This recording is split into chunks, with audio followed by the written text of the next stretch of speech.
Ralph and Broadman. Norfolk fossil finds.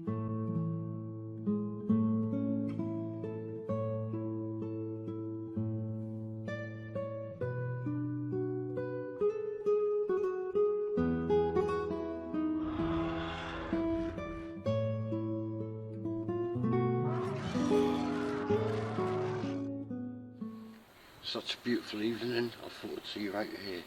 So I'm now going to lay down my last 3 months' finds. I'm going to take you for a closer look to this stuff in a minute and show you through it, but that's the last 3 months' worth, all of them.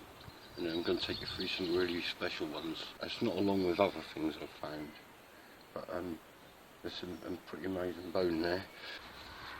1860 clay pipe, mega, perfect condition.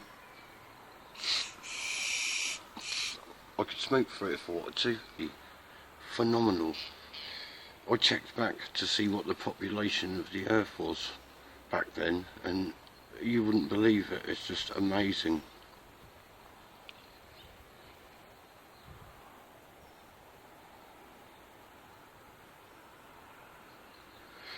Anyway, 1860. So I know what you're thinking. You're thinking, what's that, Ralph? So I've come across it on the beach, and I'm thinking, bomb. I'm not used to looking for stuff like, you know, bombs. I know they come up every now and then. So I'll bring it over for a look. So you can see there's 2 fins missing. I thought it was a shell casing, so it was made of similar. So anyway, on further inspection, right, I found a marking on it. Don't know if you can see that.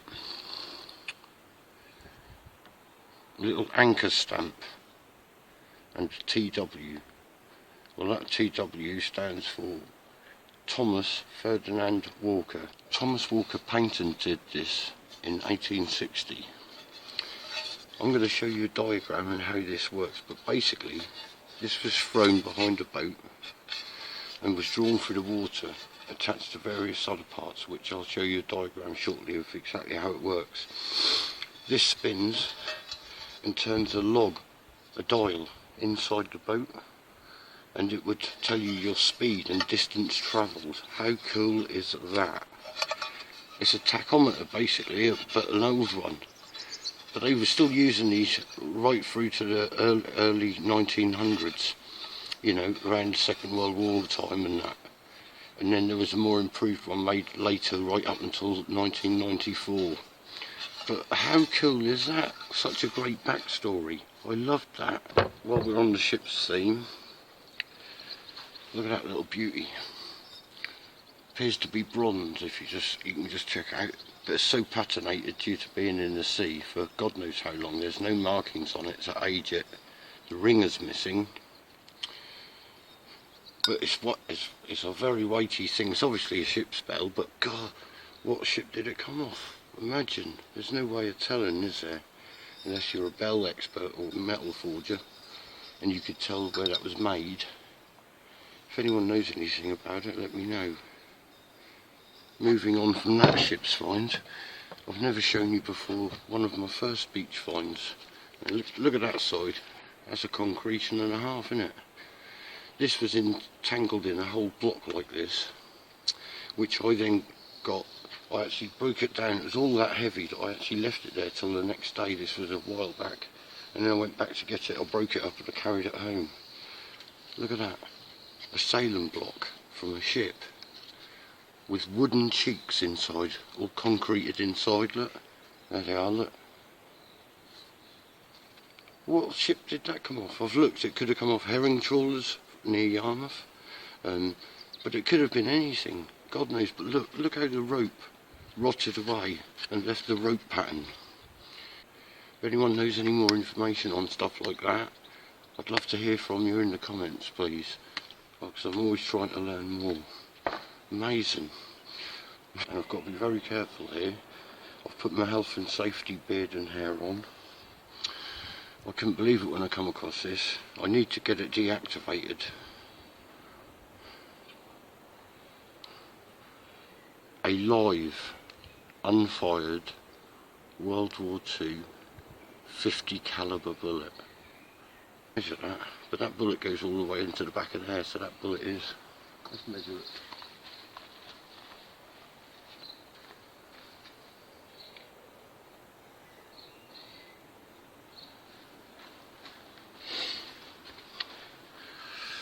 "5 centimetre long bullet."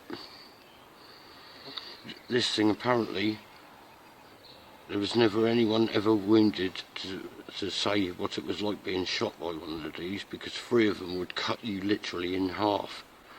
That's what the gunners said who used the Brownings that used to load these up in.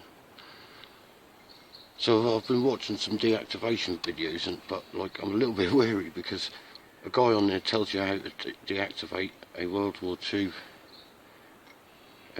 bullet, right, 50 cal, only to show you him doing it with a 35mm instead of a 50. He's got the 50 there, he could have done it, but he sat that down. He's going, if you're going to do it and you're going to use the 35mm, I thought, hello, I think I'd rather watch you blow yourself up with the 50 caliber first. But it's a heavy thing. If anyone out there knows how I can deactivate it safely, let me know. I don't want to take it to the police because it'll get taken off me. I want to keep it, but I want to have the bullet come out and then put the bullet back in, so it's like a live round, but obviously it can't fire. So, answers in the comments on that. What a find, eh? I was well chuffed. Amazing. I then scraped the end off where the primer is to see, because that should give you a date on there or some indication of who made it and who's around it. It's a beach find, so it's hard to know who shot it and what they shot it from. 50 cal was used in various different weapons. I know what you're thinking. Rough and bone. We're tired of seeing the hand axes, although I could never get tired of seeing them. But the thing is, when you adopt a new member to a family of something, the least you could do is bring out the family for an outing to meet them. Hand axes started being made from about 1.7 million years ago, and the earlier ones were cruder. So early, lower Paleolithic is basically early Stone Age. That's what that means. So anywhere before sort of 300,000 or 400,000 years ago. They used to make cruder ones to the ones that I showed you there, and they're a lot cruder. So anyway, I've had this identified as a crude lower Paleolithic Herculean hand axe, which is also shows a lot of signs of a typical beach found one.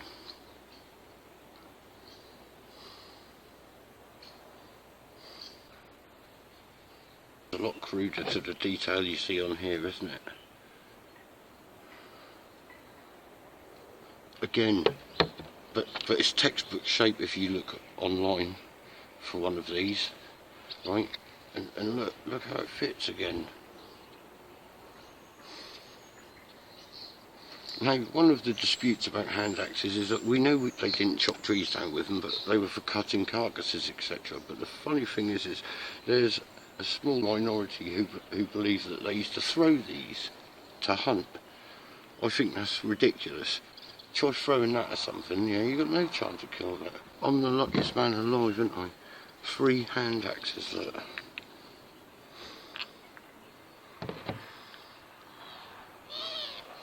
Made up.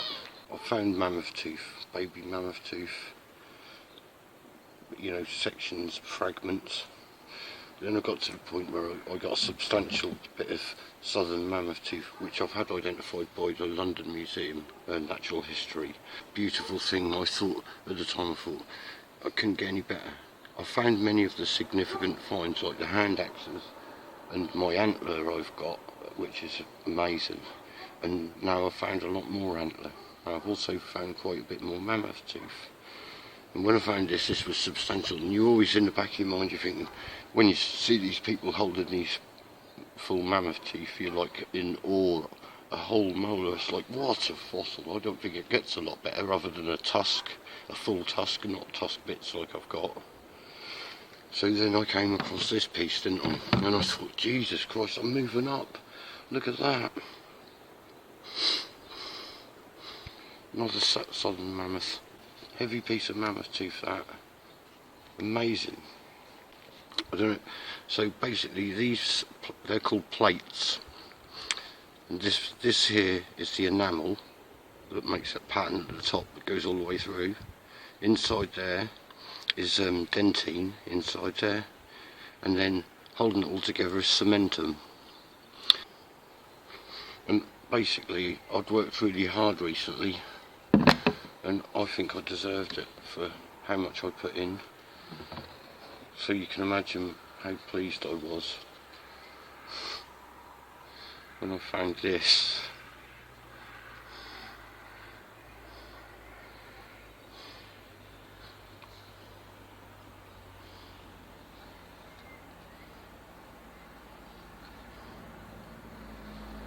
I've made a pre-identification, but I've sent an email off today to the Natural History Museum, to Ben Dixon, and asked him if he could ask Adrian Lister, the mammoth specialist, to come back to me and to try and learn. I've told him what I think it is.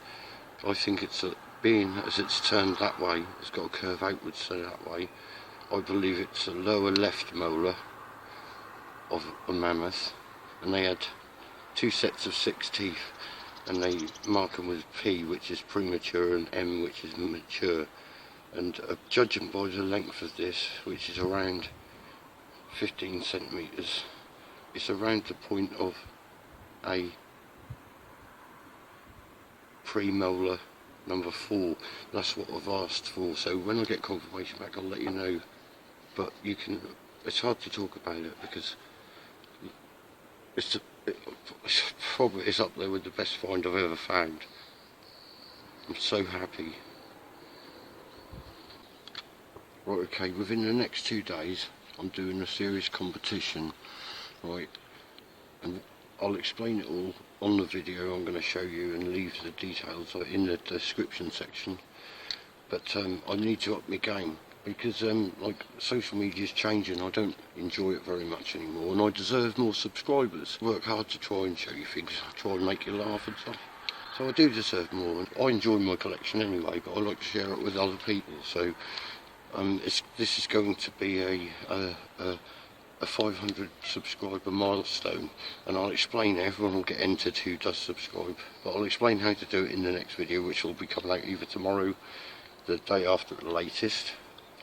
So there's going to be quite a few prizes, but the main prizes are going to be 3 prizes. First prize is going to be this, which is basically a plate from a southern mammoth tooth.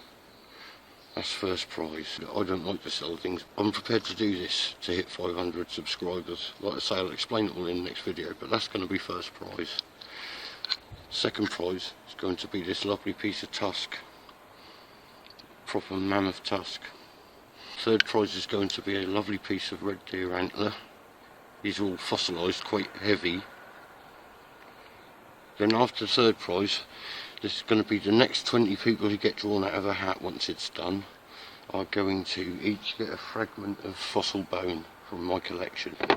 I enjoy these fossils anyway, but I'm prepared to part with some of my collection for the right amount of subscribers, which is fair, because then if that goes well, I'll do another one for another 500, and at least I'll be able to monetise some of my videos. I don't get any money for doing this, not a fucking penny, you know. And I get no thanks for it either, and I don't get, the algorithms don't take me to the watch pages. I could really do with your help to help me share my finds with everybody. Thanks anyway.